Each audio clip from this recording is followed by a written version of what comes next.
নমস্কাৰ বন্ধুগণ ওয়েব অ্যাপ্লিকেশনত এপ্লেট ইন্টিগ্ৰেট কৰাৰ টিউটোৰিয়েলত আপোনাক স্বাগতম ইয়াতে নিৰ্মিত অ্যাপ্লিকেশনে নেটবিনছ IDEত এপ্লেট তৈয়াৰ আৰু স্থাপন কৰা দেখিব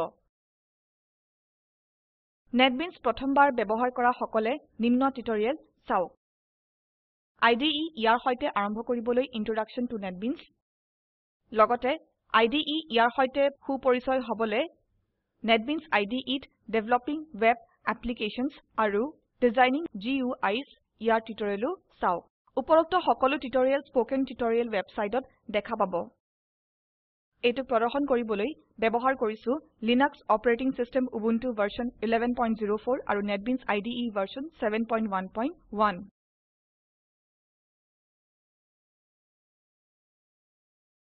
এই টিউটোৰিয়েলত আমি এটা এপ্লেট বনোৱা এপ্লেট ৰান কৰা আৰু ৱেব এপ্লিকেশনত এপ্লেট যোগ কৰা শিকিম এতিয়া নিজৰ প্ৰজেক্ট তৈয়াৰ কৰিবলৈ IDE আৰম্ভ কৰো ফাইল নিউ প্ৰজেক্ট ইয়াত যাওক আৰু জাভা ক্লাছ লাইব্ৰেৰী তৈয়াৰ কৰক নেক্সটত টিপক আপোনাৰ প্ৰজেক্টৰ নাম দিয়ক মোৰ প্ৰজেক্টৰ নাম sample apple দিম সিস্টেমত যিকোনো ডাইৰেক্টৰীত স্থান সেট কৰক আৰু প্ৰজেক্ট তৈয়াৰ কৰিবলৈ ফিনিশত টিপক এতিয়া এপ্লেট সোৰ্স ফাইল বনাও sample applet project নোডত হু ক্লিক কৰক আৰু প্ৰপাৰ্টিজ উইন্ডো খুলিবলৈ প্ৰপাৰ্টিজ চয়ন কৰক প্ৰজেক্টৰ বাবে পছন্দ সোৰ্স আৰু বাইনাৰী ফৰম্যাট চয়ন কৰক এইটোৱে সুনিশ্চিত কৰে যে JDK ইয়াৰ সঠিক সংস্কৰণ নিৰ্বাচিত হৈছে উদাহৰণ স্বৰূপে আপুনি JDK ইয়াৰ নতুন মডেল চয়ন কৰাত এপ্লেট জাভা ব্ৰাউজাৰ প্লাগিনৰ পুৰণা সংস্কৰণ থকা মেচিনত নচলিব পাৰে মই JDK ইয়াৰ নতুন সংস্কৰণ চয়ন কৰিম কাৰণ ব্ৰাউজাৰে জাভা ব্ৰাউজাৰ প্লাগিনৰ নতুন সংস্কৰণক সমৰ্থন কৰে OK টিপক sample applet project নোডত আৰু এবাৰ হু ক্লিক কৰক আৰু নিউ এপ্লেট চয়ন কৰক আপুনি এই প্ৰাসংগিক মেনুত এপ্লেট বিকল্প বিচাৰি নেপালে আদাৰত টিপক কেটেগৰিজ ইয়াৰ তলত জাভা চয়ন কৰক ফাইল টাইপছত এটা এপ্লেট তৈয়াৰ কৰিবলৈ এপ্লেট চয়ন কৰক ক্লাছ ইয়াৰ নাম sample আৰু প্যাকেজ ইয়াৰ নাম org.me.hello দিয়ক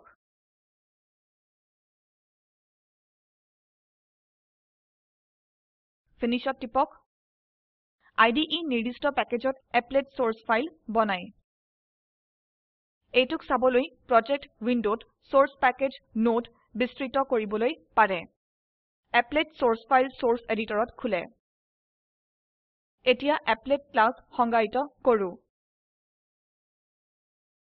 আমাৰ ওচৰত সাধাৰণ এপ্লেটৰ কোড আছে যি background colour cyan foreground color red ইয়ালৈ সেট কৰে আৰু মেসেজ প্ৰদৰ্শন কৰে যি শৃংখলা স্পষ্ট কৰে যত এপ্লেটত মেথডছ আছে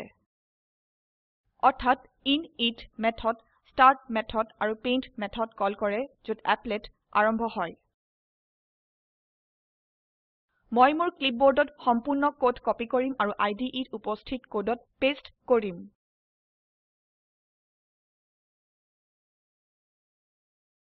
প্ৰজেক্ট উইন্ডোত sample.java ফাইলত হু ক্লিক কৰক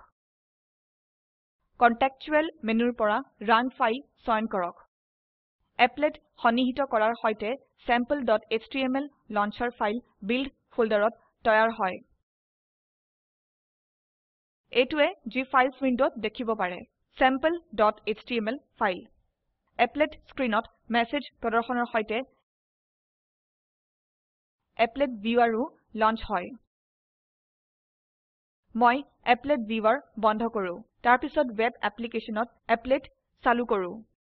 যাতে ইউজাৰৰ বাবে এপ্লেট উপলব্ধ কৰিবলৈ পাৰো এইটো কৰিবলৈ এটা ৱেব এপ্লিকেশন তৈয়াৰ কৰো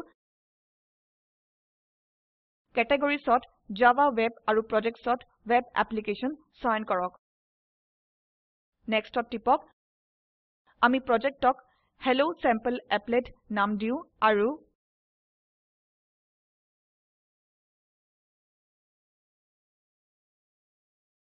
Nextত টিপক চাওক সঠিক সাৰ্ভাৰ যাতে নিৰ্বাচিত আছে আৰু প্ৰজেক্ট তৈয়াৰ কৰিবলৈ Finishত টিপক Java project sample appletক web project hello sample appletত যোগ কৰিলে applet তৈয়াৰ কৰিবলৈ IDE সক্ষম কৰো যত এই web applicationক নিৰ্মাণ কৰো সেয়ে sample.java applet সংশোধিত কৰিলে IDE applet ইয়াৰ নতুন সংস্কৰণ তৈয়াৰ কৰে যেতিয়া এটো তৈয়াৰ হৈ যায় এতিয়া projects উইন্ডোত hello sample applet project নোডত হু ক্লিক কৰক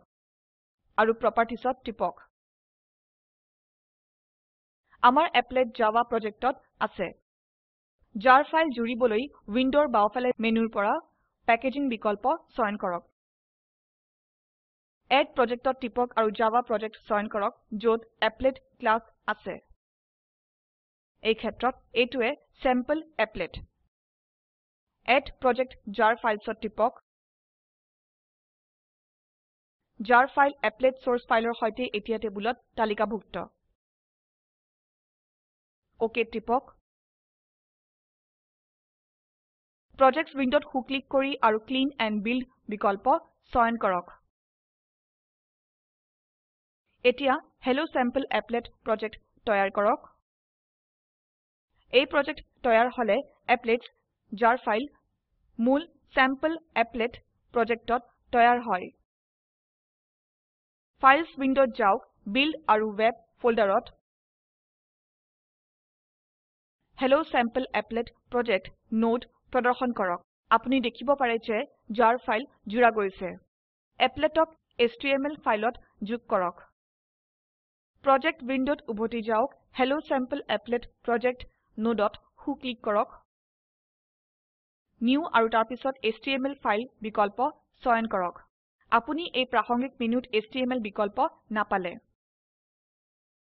Otherত টিপক কেটেগৰীত web চয়ন কৰি ফাইল টাইপছত html চয়ন কৰক আৰু nextত টিপক html ফাইলৰ নাম দিয়ক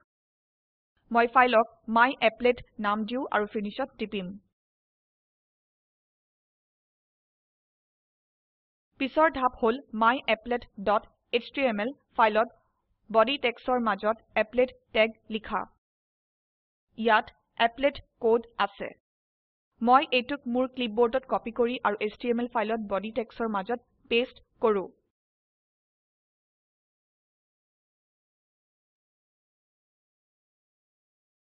পিছৰ ধাপ হল html ফাইল ৰান কৰা প্ৰজেক্ট উইন্ডোত myapplet.htmlত হু ক্লিক কৰি ৰান ফাইল চয়ন কৰক সাৰ্ভাৰ html ফাইলক IDE ডিফল্ট ব্ৰাউজাৰত ডিপ্লয় কৰে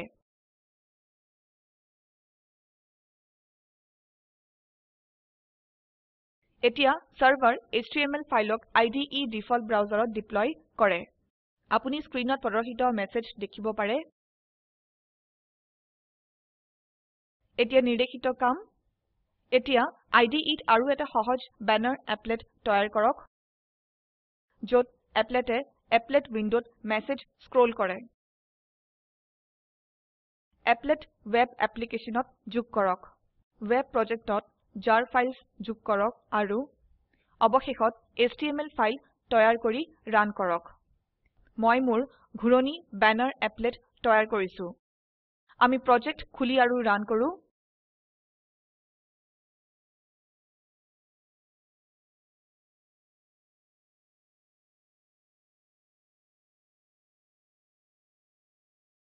আপুনি দেখিব যে applet windowত মেছেজ স্ক্ৰোল কৰাৰ সৈতে খুলে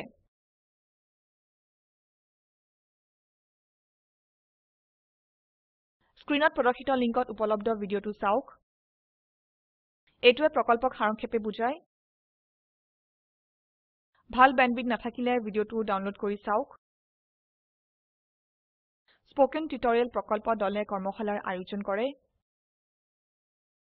অনলাইন পৰীক্ষা পাস কৰিলে প্ৰশংসাপত্ৰ দিয়ে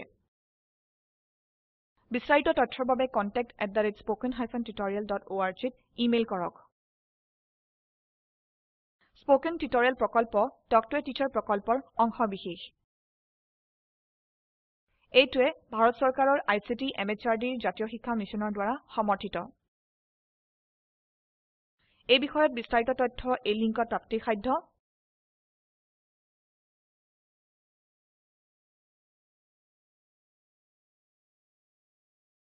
আইআইটি বম্বেৰ পৰা মই মৌচুমী মেধি এতিয়া আপোনাৰ পৰা বিদায় লৈছো